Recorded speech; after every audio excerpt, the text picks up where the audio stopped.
খ্রিস্টে আমার পরম প্রিয়জনেরা, আজ জুলাই মাসের 22 তারিখ মঙ্গলবার। আর আজকে খ্রিস্টমণ্ডলী প্রভুর শিষ্যা মারিয়া মাগদলেনার পার্বণ পালন করছে। আর আজকে আমরা মারিয়ার পার্বণে আমাদেরকে পবিত্র মঙ্গল সমাচার দেওয়া হয়েছে। যোহন রচিত মঙ্গল সমাচার থেকে 20 অধ্যায় 1 থেকে 2 ও 11 থেকে 18 পদ। রবিবার দিন সকালের দিকে অন্ধকার থাকতেই মাগদলার মারিয়া যিশুর সমাধিস্থানে এলেন। তিনি দেখতে পেলেন সমাধি গুহার মুখ থেকে পাথরকণা সরানো অবস্থায় রয়েছে। মারিয়া কিন্তু সেখানে সমাধি গুহার বাইরে দাঁড়িয়ে রইলেন। তিনি তখন কাঁদছিলেন। এমন সময় কাঁদতে কাঁদতে তিনি নিচু হয়ে সমাধি গুহার ভেতরে তাকিয়ে দেখলেন। তখন তিনি দেখতে পেলেন যিশুর দেহটি আগে যেখানে শুয়ে রাখা ছিল সেইখানে এখন বসে আছেন সাদা পোশাক পরা দুজন স্বর্গদূত, একজন মাথার দিকে আর একজন পায়ের দিকে। তারা মারিয়াকে জিজ্ঞাসা করলেন, মা, তুমি কাঁদছো কেন? তিনি উত্তর দিলেন, ওরা যে আমার প্রভুকে তুলে নিয়ে গেছে আর আমি জানি না তাকে ওরা কোথায় রেখেছে। এই কথা বলার পর তিনি ফিরে দাঁড়ালেন আর দেখতে পেলেন সেখানে দাঁড়িয়ে আছেন স্বয়ং যিশু। তবে তিনি যে যিশু তিনি কিন্তু তখন তা বুঝতে পারলেন না। যিশু তাকে বললেন, মা, কাঁদছো কেন? কাকে খুঁজছো তুমি? তাকে বাগানের মালি মনে করে মারিয়া বললেন, দেখুন, আপনি যদি তাকে অন্য কোথাও নিয়ে গিয়ে থাকেন তবে দয়া করে বলুন কোথায় রেখেছেন তাকে, আমি নিজে গিয়ে তাকে তুলে নিয়ে আসব। তখন যিশু তাকে বললেন, মারিয়া। তার দিকে ফিরে মারিয়া এবার বলে উঠলেন, রাবুনি। এর হিব্রু শব্দটির অর্থ হলো গুরুদেব। যিশু তাকে বললেন, না, অমন করে আঁকড়িয়ে ধরো না, আমি তো এখনো ঊর্ধ্বলোকে পিতার কাছে যাইনি। তুমি বরং আমার ভাইদের কাছে যাও, তাদের গিয়ে বলো, তিনি যিনি আমার পিতা ও তোমাদের পিতা, আমার ঈশ্বর ও তোমাদের ঈশ্বর, আমি এবার ঊর্ধ্বলোকে তারই কাছে যাচ্ছি। তাই মাগদলার মারিয়া শিশুদের কাছে গিয়ে জানালেন, আমি প্রভুকে দেখেছি। আর যিশু তাকে যে কথা বলেছিলেন তাও তিনি তাদের জানালেন। এই হলো প্রভু যিশুর মঙ্গল সমাচার। প্রভু যিশু তোমার মহিমা প্রচারিত হোক।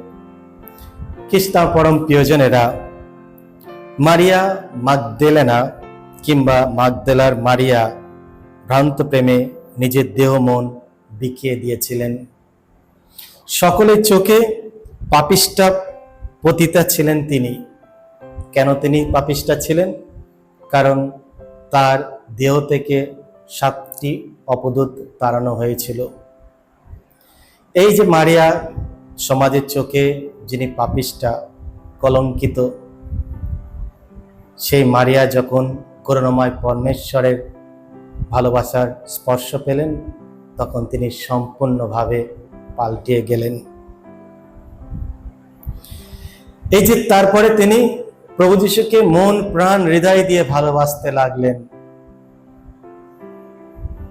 তিনি যখন প্রভু যিশুর তার করুণা স্পর্শ পেলেন তখন থেকে কালভারি পর্যন্ত এবং পরে সেই সমাধি পর্যন্ত তার হৃদয়, তার প্রাণ তিনি বিকশিত করলেন।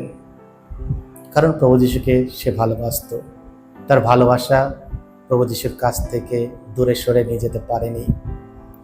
তাই খ্রিস্ট আমার প্রিয়জনেরা, আজকে যখন আমরা মেরি মাগদলার মারিয়াকে স্মরণ করছি, মারিয়া আমাদেরকে সে ভালোবাসার প্রেম আমাদের শেখায়। যখন আমরা কাউকে মন প্রাণ হৃদয় দিয়ে অন্তর দিয়ে ভালোবাসি, সে ভালোবাসা কোনোদিন মৃত্যুতে শেষ হয়ে যায় না। সে ভালোবাসা অনন্তকালের জন্য থেকে যায়।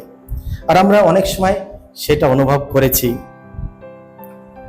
এই পৃথিবীতে আমাদের অনেক কিছু সম্পর্কগুলি আছে যখন আমরা আমাদের প্রিয়জন, যারা আমাদের অতি কাছের মানুষ, যখন আমরা তাদের হারিয়ে ফেলি, তারা যখন এই পৃথিবী ছেড়ে চলে যায়, তখন আমাদের মনে অনেক দুঃখ আসে। মারিয়ার মনেও সেই দুঃখ ছিল। সে প্রভুকে মন প্রাণ হৃদয় দিয়ে ভালোবাসতো বলেই আজকে আমরা মঙ্গল সমাচারে শুনলাম, রবিবারের ভোর বেলায় সূর্য ওঠার আগেই তিনি সমাধি গুহায় এসে পৌঁছালেন। বাদবাকি শিষ্যরা আসেনি, তারা সেই ঘরের মধ্যে তারা ছিল ভয়ে, কিন্তু মারিয়া কেউ তাকে আটকাতে পারেনি, কারণ তার ভালোবাসা এত গভীর ছিল প্রভু যিশুর প্রতি। সেই ভালোবাসা বাধ্য করেছে সকালবেলায় সবার আগে সেই সমাধি স্থানে আসার জন্য। আর শুধু তাই নয়, তিনি যখন দেখলেন যে সমাধি গুহা খালি, সেখানে কেউ নেই, তিনি কাঁদতে শুরু করলেন। আমরা কখন চোখে জল ফেলি?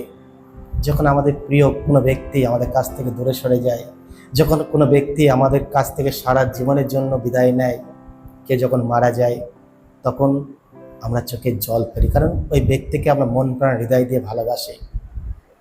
সে ব্যক্তি আমাদের জীবন থেকে চলে যাওয়া একটা শূন্যতা তৈরি করে, একটা ব্যথা সৃষ্টি করে আমাদের হৃদয়ে, আর তার জন্য আমাদের চোখে জল আসে।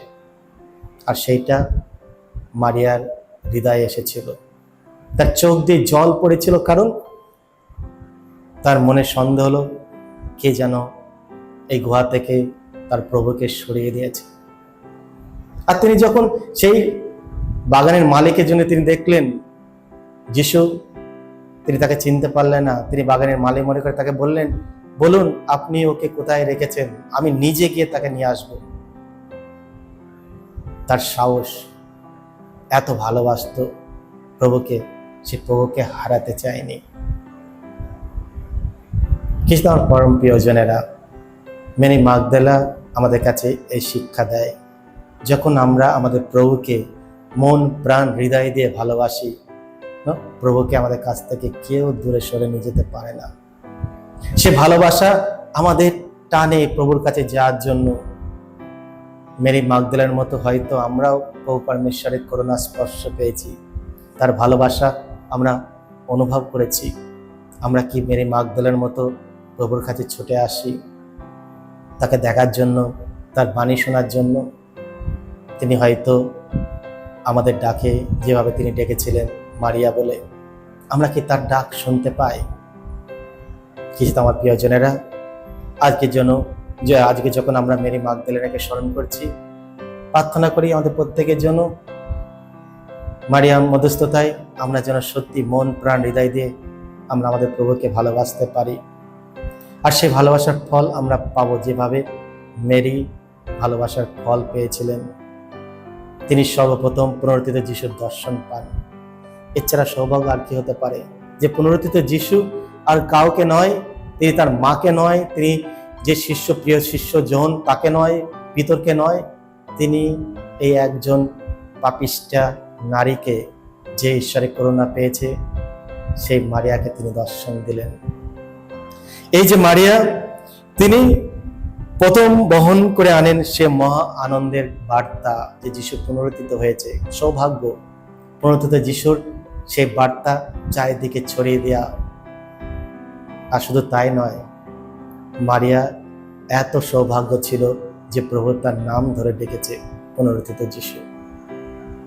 এসো আমরা প্রভুর পুনরুত্থানের মহিমা আমরা প্রত্যেকে গ্রহণ করি। প্রভু যিশু আমাদের সঙ্গে রয়েছেন, তিনি আমাদের ভালোবাসেন।